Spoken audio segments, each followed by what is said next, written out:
बंदी छोड़ सतगुरु रामपाल जी भगवान की जय। बंदी छोड़ की सभी पुण्यात्माओं को दास का सत साहेब। तो मालिक की सत प्रेरणा से वाणियों का गुणगान हो रहा है। बंदी छोड़ की मालिक का गुणगान हो रहा है। ये वही पूर्ण परमात्मा है जो 8 सितंबर 1951 से इस पृथ्वी पर प्रकट है। ना सतगुरु जननी जने जाके माना बाप, और पिंड ब्रह्मांड से रहते हैं ना वहाँ तीनों ताप। तो ये सतगुरु जब भी इस पृथ्वी लोक पर आते हैं प्रकट ही आते हैं। तो आज ये पूर्ण परमात्मा सतपुरुष कबीर साहब सतगुरु रामपाल जी भगवान के रूप में प्रकट है। तो ये हम लोगों का सौभाग्य है, असंख्य युगों का सौभाग्य है, संस्कार हैं कुछ भक्ति कि आज हमें ये प्रकट पूर्ण परमात्मा अपनी भक्ति करा रहे हैं। तो उस मालिक का गुणगान करते हैं वाणियों के माध्यम से, जिससे हमारे भी कर्म सही हों। आइए करते हैं। कई वाणियाँ हो चुकी हैं, ये उसके आगे वाली है। कबीर जीवना थोड़ा ही भला, जो सत सिमरन होए, लाख बरस का जीवना, लेखे धरे न कोय। एक एक वाणी का बहुत ही गूढ़ रहस्य गहराई है उसमें। इसमें पूरा मालिक का तत्वज्ञान छिपा है कि जीवन तो थोड़ा ही भला। कहते हैं अगर सतभक्ति मिल जाए, अगर आपको सतगुरु मिल जाए, तत्वदर्शी संत मिल जाए, तो आपका जीवन बहुत ही थोड़ा अच्छा माना जाएगा। क्योंकि जो साधना होगी, जो भक्ति साधना होगी, तो वो सतनाम रूपी जाप होगी। तो इससे बहुत ही कम समय में आप पूरा चार्ज हो जाएंगे, और वो सतगुरु अगर आप पर कृपा करेगा तो सतलोक भी ले जाएगा, मतलब शाश्वत स्थान में चले जाएंगे। फिर आपको जन्म मरण का ये चक्कर हमेशा के लिए ख़त्म हो जाएगा। तो कबीर साहब कह रहे हैं कि जीना तो थोड़ा ही भला, जो सत सुमरन होए। उस बंदी छोड़ पूर्ण परमात्मा रामपाल जी भगवान का सत सुमरन हो, क्योंकि यही एक पूर्ण परमात्मा है। और लाख बरस का जीवना, अगर कोई लाख बरस भी जी के चला जाए बिना सतभक्ति के, बिना गुरु के, तो लेखे धरे ना कोई। तो उसका कोई व्यर्थ है, सब कोई लेखा नहीं है। वो उसने अपना जीवन बिल्कुल व्यर्थ में गंवा दिया है। सतगुरु ने हमें सत्संग में बताया कि एक प्रियव्रत राजा थे, उन्होंने 11 वर्ष तक तप किया था। 11 वर्ष तक, पहले अरबों साल की आयु होती थी ऋषियों की। तो 11 वर्ष तक तप करने के बाद उन्हें फिर परमात्मा का ऐसा विधान है कि तप से राज मन मादम, और जन्म तीसरे फिर शुक्र स्नाम। वो 11 अरब वर्ष तक उसको राज दिया।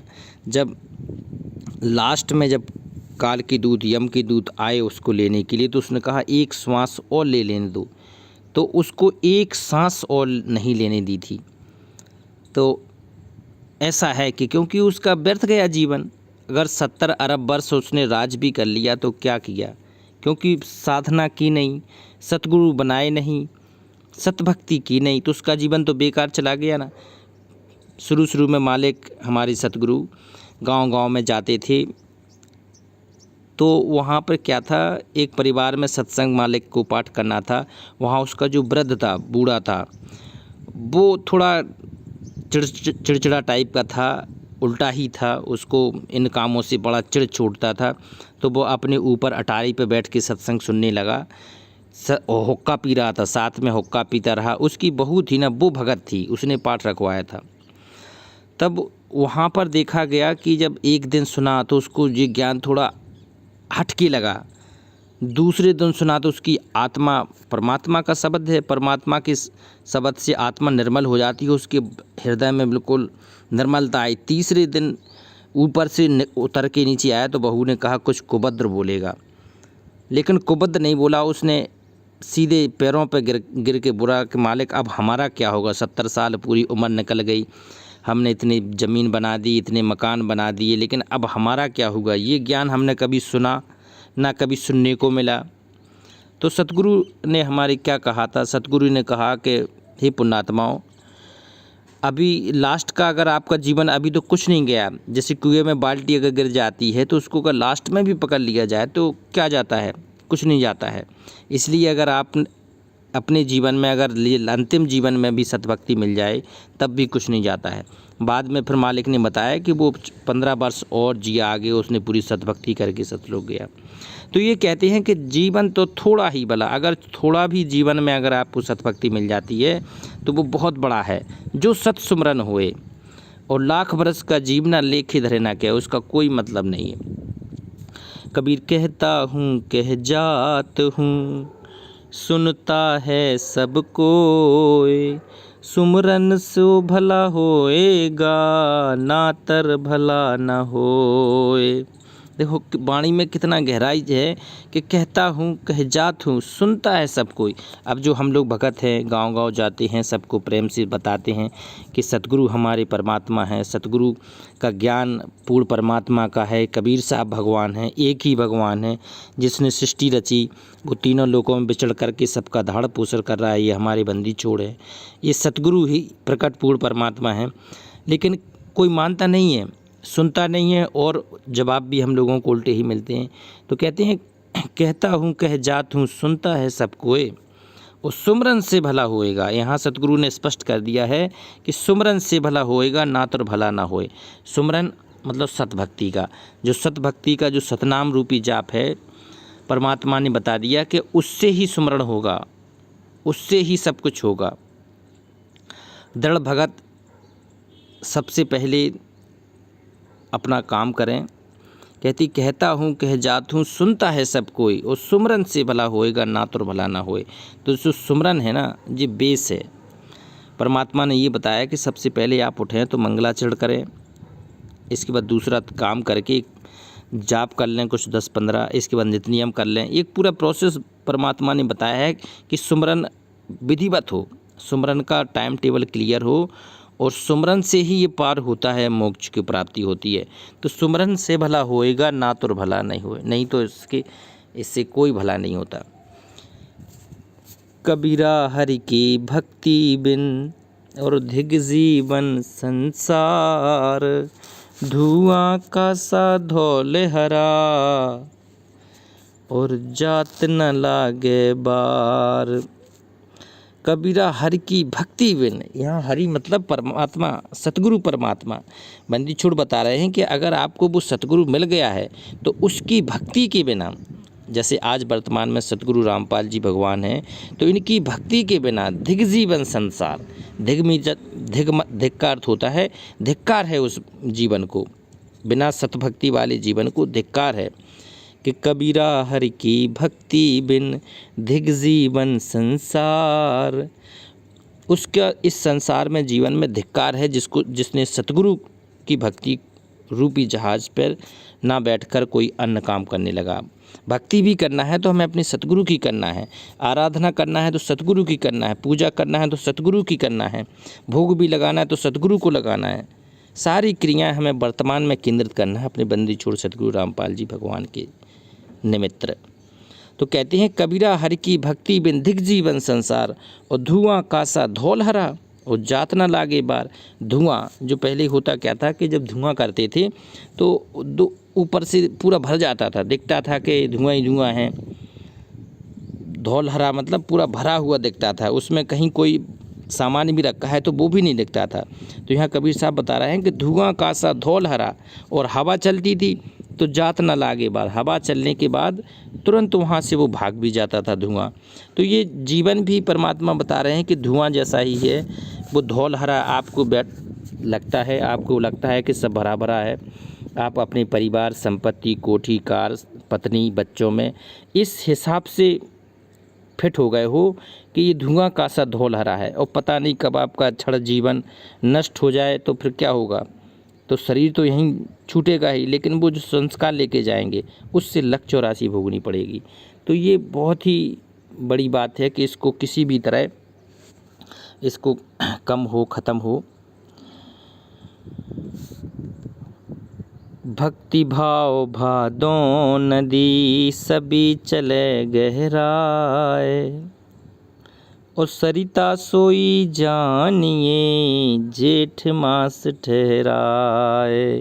ये बहुत बड़ी बात है, ये इससे महत्वपूर्ण कोई चीज़ नहीं है वर्तमान के परिप्रेक्ष्य में, वर्तमान की परिप्रेक्ष्य में, क्योंकि वो परमात्मा है। जब ज्ञान देता है ना सतगुरु, तो फिर परीक्षा भी कायदे की लेता है। तो आज ये हमारा परीक्षा का समय है। कहते हैं भक्ति भाव भादो नदी और सभी चले गहराए। जो भादों में होती है ना, भादों में खूब वर्षा होती थी, पहले और ज़्यादा होती थी, आज से पहले और ज़्यादा होती थी। जब जी मालिक ने लिखा है 1300 उसमें जी बाणी लिखी है कबीर साहब ने, तो और ज़्यादा होती। भादों के महीने में तो जो छोटे मोटे नाले होते थे ना, नाले भी उफान मारते थे। नाले जिसमें एक महीने भी जल भी ना रहा है, लेकिन वो भी उफान पर चलते थे, पता ही नहीं चलता था कि कौन नदी है कौन नाला है। तो यहाँ कबीर साहब कहती हैं भक्ति भाव भादो नदी सभी चले गहराए। सारी नदियाँ और नदियाँ भी उफान पे चलती थी, नाले भी उफान पे चलते थे, कोई पहचान नहीं हो पाती थी। और सरिता सोई जानिए जो जेठ मास ठहराए। सरिता कौन है? सरिता वो है जो जेठ मास ठहराए। जब जेठ का महीना आता है ना, तब जो छोटे मोटे नाले होते हैं ना, जो अपने आप को बहुत भी भयंकर समझ रहे थे कि हम बहुत ही तेज हैं, हम नदी जैसे हो गए, तो वो सूख जाती हैं, उसमें पानी नहीं रहता, केवल गड्ढा गड्ढा दिखता है। तो कहते हैं जेठ मास ठहराए। जो जेठ मास में कौन चलेगा? जो वास्तव में सरिता होगी, वास्तव में नदी होगी, जो 12 मासी होगी, हमेशा सम रहने वाली होगी, तो वो चल पाएगी जून के महीने में। तो यहाँ बंदी छोड़ सतगुरु रामपाल जी भगवान का यहाँ इन वाणी के माध्यम से समझाना है कि जो भगत होता है ना, वो सम होता है, एक सा होता है, उसमें एक गहराई होती है, और वो सरिता की समय निर्मल और हमेशा चलने वाला होता है। जो देखा देखी वाले भगत होते हैं, भक्ति भाव के, क्योंकि जब परमात्मा सुख देता है तब तो वो भगत से दिखते हैं, या अच्छा समय होता है तब तो वो भगत से दिखते हैं। लेकिन जैसे ही विपरीत समय आता है या मालिक थोड़ा कष्ट भी देता है, तो तुरंत उसका व्यवहार बदल जाता है, तुरंत वो अलग हो जाता है, उसका वो जो व्यवहार था वो तुरंत बदल जाता है। तो वो कैसा हो गया? वो भक्ति भाव भादो नदी जैसा हो गया कि सभी चले। उस समय तो सब भगत से दिखते थे, लेकिन जब समय आया, आज वर्तमान का जो समय आया, तो वो आज परीक्षा हो गई है इसमें कि उस समय तो 2014 में तो सारे भगत लगते थे, सारे भगत दिखते थे, क्योंकि मालिक सुख दे रहा था, सदा बाहर सुख चल रहा था। लेकिन आज है जेठ मास, आज वही ठहरेगा जो सरिता जैसा होगा। जेठ मास सरिता सोई जानियो, जो जेठ मास ठहरा है वो है सरिता जैसा भगत। अब क्या है कि परमात्मा उस समय सबको भगत समान सुख दे रहे थे, आज थोड़ी सी परीक्षा लेने पर सारे भक्ति विरुद्ध काम करने लगे। जो आपको बहुत बड़े भगत दिखते हैं वही गलत काम करने लगे, सारे अनैतिक, सारे ज्ञान विरुद्ध काम करने लगे। तो ये क्या है? वो डूब गए हैं, वो सरिता नहीं थे, वो नाले थे, वो गंदे नाले थे। तो ऐसे कीचड़ों की परीक्षा लेने के लिए आज ये बंदी छोड़ पूरा खेल रच रहा है। ये मालिक की ही परीक्षा है, मालिक के ही सब खेल हैं।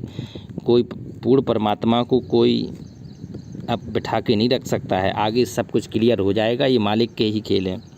लेकिन छटनी ज़रूरी थी। जेठ मास के जितने नाले उफान मार रहे थे ना, इन नालों को भी शांत करके दिखाना बहुत ज़रूरी था। और बहुत कम समय बचा है, नाले गंदे नाले बिल्कुल हमेशा के लिए समाप्त हो जाएंगे।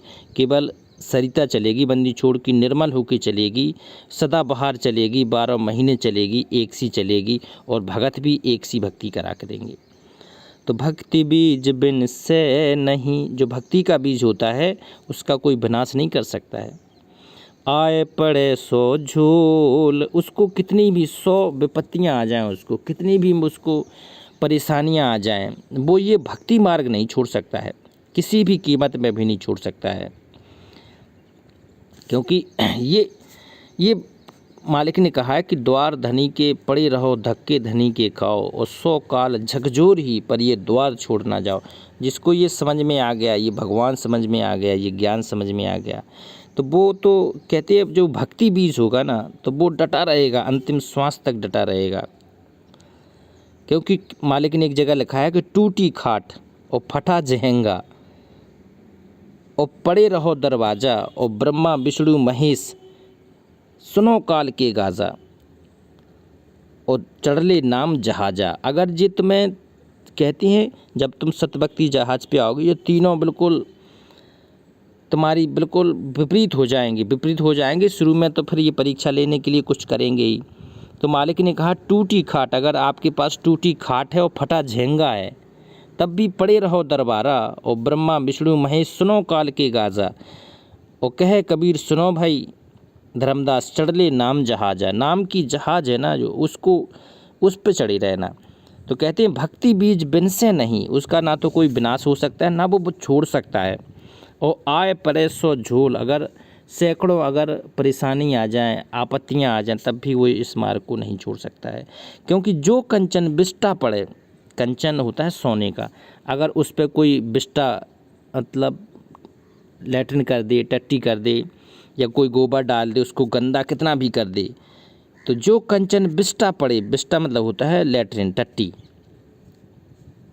तो घटे ना ताको मोल। अब जैसी गिर गई है लेकिन उसको धोने के बाद फिर जंग होता है, उसका मोल नहीं घटता है। इसी प्रकार से जो भगत होते हैं ना, उनका भी मोल नहीं होता है, उसका भी मोल घटता नहीं है। वो कितना भी शुरू में तो ऐसा लगे कि इस विपत्तियाँ आ गई हैं, अब ये छोड़ देगा, लेकिन अगर भक्ति बीज है तो वो भक्ति छोड़ता नहीं है, वो भक्ति में और दृढ़ होता है।